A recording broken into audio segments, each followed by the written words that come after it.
बेचारी टुनटुनी चिड़िया।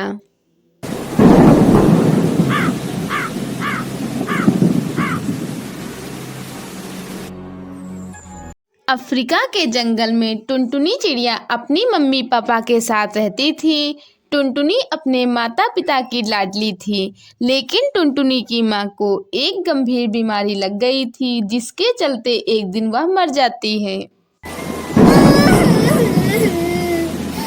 बापू, माँ मर गई। अब मेरा क्या होगा बापू? माँ मुझे छोड़कर क्यों चली गई? अब मुझे कौन प्यार करेगा? माँ तुम लौट आओ माँ। बापू, ऐसी मुझसे क्या गलती हो गई जो माँ मुझे छोड़कर चली गई? मत रो टुनटुनी, मत रो। मैं हूँ ना, मैं तेरा ख्याल रखूंगा। वो देख, तेरी माँ तारा बनकर तुझे देख रही है। सुबह से तूने कुछ नहीं खाया। बेटा कुछ खा ले। नहीं बापू, मुझे भूख नहीं है। टुनटुनी चिड़िया दिन रात रोती रहती थी। एक दिन कालू कौआ नदी पर अपने दोस्त से मिलता है। क्या करूँ दोस्त, कुछ समझ में नहीं आ रहा है। जब से टुनटुनी की माँ मरी है, उसने तो खाना पीना हंसना बोलना सब छोड़ दिया है। बस दिन रात रोती ही रहती है। तू मेरी बात मान कालू, दूसरी शादी कर ले, सब ठीक हो जाएगा। उसको माँ का प्यार देने वाली मिल जाएगी। इस तरह दोस्त की बात मानकर कालू कौआ दूसरी शादी कर लेता है। समय बीतने लगता है।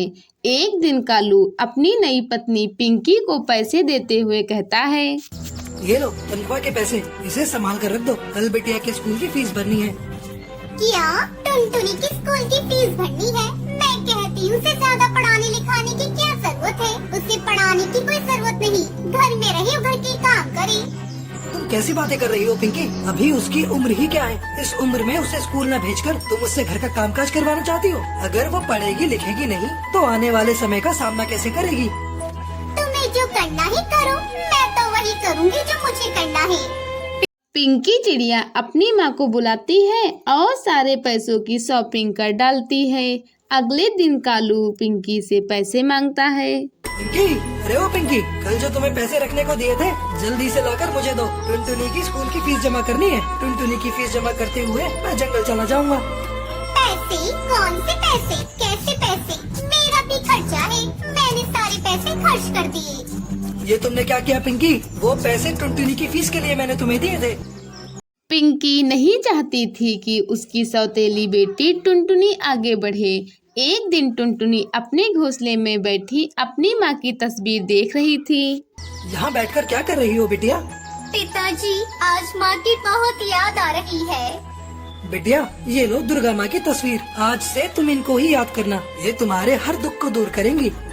ठीक है पिताजी, आज के बाद से मैं दुर्गा माँ को ही अपनी माँ समझूंगी और इनकी भक्ति करूंगी। लेकिन पिताजी, छोटी माँ मुझे हर वक्त मारती रहती है। वो मुझे बहुत सताती है। मैं तो उन्हें अपनी माँ समझती हूँ, पर वो हर समय मुझे डांटती रहती है। उन्होंने मुझे कभी अपनी बेटी नहीं समझा। तभी पिंकी वहाँ आ जाती है। कल मुही शिकायत कर रही थी अपने पाप से मेरी। आज मैं तेरी खबर लेती हूँ।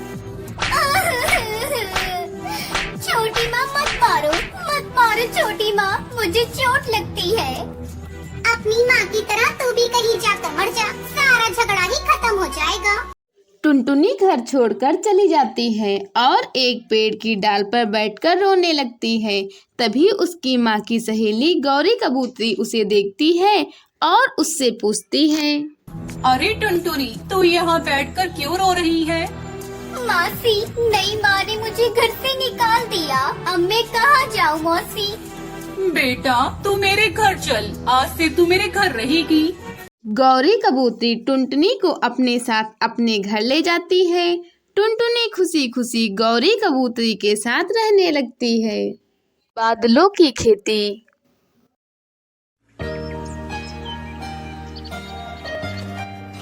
टुनटुनी एक गरीब मेहनती चिड़िया थी। उसके पास अपनी जमीन नहीं थी, इसलिए वह एक गांव के जमींदार के खेतों में खेती का काम किया करती थी। टुनटुनी चिड़िया ने जमींदार के खेतों में करेले की फसल उगा रखी थी। टुनटुनी, करेले की फसल कब तक तैयार हो जाएगी? इस बार करेला बढ़िया उग जाए तो शहर के जंगल में अच्छे दामों में बेचकर कमाई अच्छी हो जाएगी।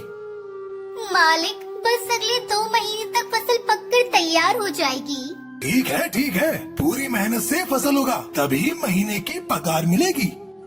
टुनटुनी चिड़िया दिन रात खेत पर मेहनत करके करेले की फसल उगाती है और 2 महीने बाद करेले की फसल पककर तैयार हो जाती है। सेठ जी जब ये फसल देखेंगे तो बहुत खुश होंगे। बस 1-2 दिन में सेठ जी को बुलाकर फसल दिखा दूंगी। टुनटुनी खुशी खुशी घर चली जाती है और घर जाकर अपनी बेटी सुनहरी को सारी बात बताती है। ये सब तुम्हारी मेहनत का फल है माँ। तुमने करेले की फसल उगाने में बहुत मेहनत की है। सुनहरी, कल मुझे सुबह खेत पर जल्दी पहुँचना है, इसलिए मुझे जल्दी उठा देना। अगले दिन जब टुनटुनी चिड़िया खेत पर पहुंची तो उसने देखा कि खेत के सारे करेले गायब थे। ये देखकर टुनटुनी चिड़िया घबरा गई। हे भगवान, सारी फसल कहाँ गई? एक भी करेला नहीं बचा। करेले कौन चुरा कर ले गया? टुनटुनी रोते हुए जमींदार सेठ के पास जाती है। सेठ जी, खेत में से करेले चोरी हो गए। पता नहीं कौन फसल तोड़ कर ले गया। क्या कह रही हो? कहीं तू झूठ तो नहीं बोल रही? कहीं तेरी नियत में फर्क तो नहीं आ गया? अच्छे से बात सुन ले मेरी। पूरी फसल के पैसे चाहिए, चाहे कहीं से भी लाके दे, वरना मैं तुझे इस गांव में नहीं रहने दूंगा। मैं तुझे पुलिस के हवाले कर दूंगा। मैं तुझे 1 दिन का समय देता हूँ। पर मालिक, मेरा विश्वास कीजिए, मैंने कोई चोरी नहीं की। मुझे खुद नहीं पता कि खेत में से करेले कहाँ गायब हो गए। ए नौकर, इसे उठाकर हवेली से बाहर फेंक दो। अब तू कल सुबह तक मेरे पैसे देकर जा, नहीं तो मुझसे बुरा कोई नहीं होगा। हे भगवान, इतने पैसे कहाँ से लाऊंगी? मेरे कारण सुनहरी भी परेशान हो जाएगी। टुनटुनी चिड़िया खेत पर वापस पहुंचती है और फूट फूट कर रोने लगती है। हे ईश्वर, मेरी मदद करो। करेले कौन चुरा कर ले गया? मुझे कुछ भी नहीं पता। अगर मैं कल सुबह तक जमींदार को पैसे नहीं दे पाई तो वो मेरे साथ साथ मेरी बच्ची को भी गांव से बाहर फेंक देगा। अब मैं क्या करूं? टुनटुनी चिड़िया अभी रो रही थी कि तभी वहाँ 2 परियां आती हैं और वो आपस में बात करने लगती है। पीली परी, हमने तो बहुत बड़ी गलती कर दी। पिताजी की तबीयत के लिए हमने धरती पर जो करेले इस खेत से तोड़े थे, उसके कारण इस गरीब चिड़िया को कितनी परेशानी हो रही है। हाँ लाल परी, हमसे गलती हो गई। चलो हम इससे माफी मांगते हैं और जो भी करेले हमने लिए हैं उसके बदले से धन दे देते हैं। दोनों परियां टुनटुनी चिड़िया के पास जाती हैं। टुनटुनी उन्हें देखकर हैरान रह जाती है। टुनटुनी, तुम्हारे खेत से करेले हमने ही लिए थे। हमारे पिताजी को परिलोक के वेद जी ने करेले का जूस पीने की सलाह दी थी और करेला सिर्फ धरती पर ही उगता है, परिलोक में नहीं। इसलिए हमने तुम्हारे खेत से सारे करेले तोड़ लिए। हम तो फिर से करेले लेने आए थे। हमें नहीं पता था कि इस फसल को धरती पर उगने में समय लगता है। टुनटुनी, ये लो, ये धन से भरा हुआ कलश। ये उन करेलों की कीमत है जो हमने तुम्हारे खेत से तोड़ लिए थे। टुनटुनी चिड़िया सोने के सिक्कों से भरा कलश देखकर बहुत खुश हो जाती है। टुनटुनी, क्या तुम हमारी मदद कर सकती हो? बताइए पीली परी, मैं आपकी क्या मदद कर सकती हूँ? अरे टुनटुनी, अब तो तुम्हारे खेत में करेले भी नहीं बचे हैं और हमारे परिलोक में करेले की फसल नहीं उगती है। अगर तुम बादलों पे खेती कर सको तो हमें परिलोक में बहुत आराम हो जाएगा। इसके बदले हम तुम्हें उचित धन राशि भी दिया करेंगे। फिर तुम्हें जमींदार के खेतों पर काम करने की कोई जरूरत नहीं पड़ेगी। तुम बादलों पर ही खेती किया करना। क्या बादलों पर खेती? पर वो मैं कैसे कर सकती हूँ? तुम चिंता मत करो, हम तुम्हें सब समझा देंगे। अभी तुम जमींदार के रुपए लौटा दो, उसके बाद हम तुम्हें बादलों में परिलोक ले जाएंगे। टुनटुनी चिड़िया जमींदार की फसल की सारी कीमत चुका देती है और उसके बाद परी उसे बादलों में ले जाती हैं। टुनटुनी, तुम करेलों के साथ साथ और भी सब्जी की खेती कर सकती हो। जी परी, मैं कल सुबह से ही खेती के काम में लग जाऊंगी और आपका बहुत बहुत शुक्रिया जो आपने बादलों पर मुझे खेती करने की अनुमति दे दी। टुनटुनी चिड़िया बादलों पर बने खेतों में करेले की खेती के साथ साथ और भी सब्जी की खेती करना शुरू कर देती है और अपनी बेटी के साथ खुशी खुशी रहने लगती है। कालू कौआ की खेती।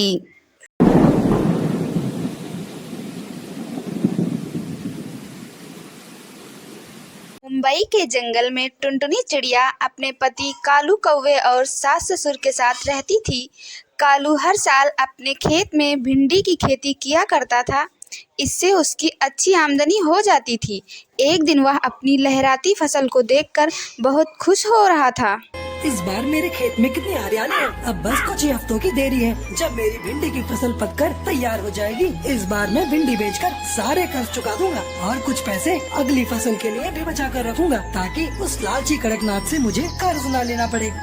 टुनटुनी बहू, भोजन हो गया हो तो ला मेरी बेटी के लिए, वरना ये फिर किसी काम में लग जाएगा। अभी लाती हूँ माँ जी। टुनटुनी भोजन लाकर अपने पति को देती है।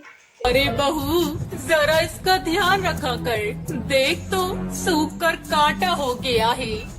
मैं क्या करूँ माँ जी, दिन रात इन्हें समझाती रहती हूँ कि खान पान का ध्यान रखो, पर नहीं, इन्हें तो बस फसल की चिंता सताती है कि सही सलामत फसल मंडी तक पहुँच जाए। एक दिन कालू खेत से आकर बैठा ही था कि उसके पिता जंगल से आते हैं। क्या है पिताजी, भिंडी तो बहुत बड़ी बड़ी हुई है इस बार, बस कुछ ही दिनों में तोड़ने लायक हो जाएंगी। धीरे धीरे रात हो जाती है और पूरा परिवार खाना खाकर सो जाता है। अचानक बिजली की कड़कड़ाहट से सबकी नींद खुल जाती है। बाहर जोरों से बारिश हो रही थी।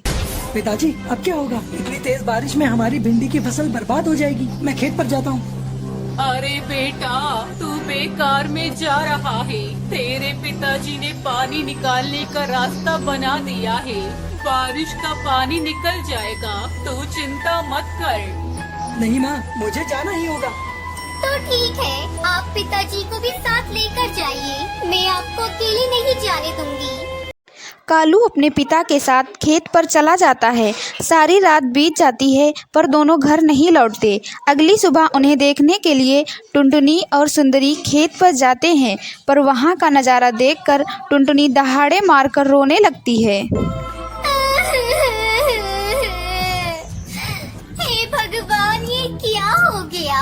अब मैं किसके सहारे जीऊंगी? हे प्रभु, ये आपने क्या किया? मेरा घर उजाड़ कर रख दिया। खेत के बीचों बीच दोनों बाप बेटे मरे पड़े थे। उन पर आकाशीय बिजली गिर गई थी। समय गुजरने लगता है। सदमे से टुनटुनी की सास की मौत हो जाती है। टुनटुनी अब बेसहारा हो चुकी थी। घर में रखा सारा अनाज खत्म हो चुका था। एक दिन वह पहाड़ पर बैठी अपनी किस्मत पर आंसू बहा रही थी। तभी वहाँ एक बाबा बाज आता है। क्या बात है बेटा, तुम इस तरह इन पहाड़ों पर बैठकर क्यों रो रही हो? मुझे अपनी समस्या बताओ, शायद मैं तुम्हारी कुछ मदद कर सकूं। टुनटुनी चिड़िया रोते रोते बाबा बाज को सारी बात बताती है। बिटिया, तुम्हारी दुख भरी कहानी सुनकर मुझे बहुत दुख हुआ। ये लो, ये आइसक्रीम के चमत्कारी बीज हैं। इन्हें ले जाकर खेत में बिखेर दो और आइसक्रीम की खेती शुरू करो। भगवान तुम्हारा भला करेगा।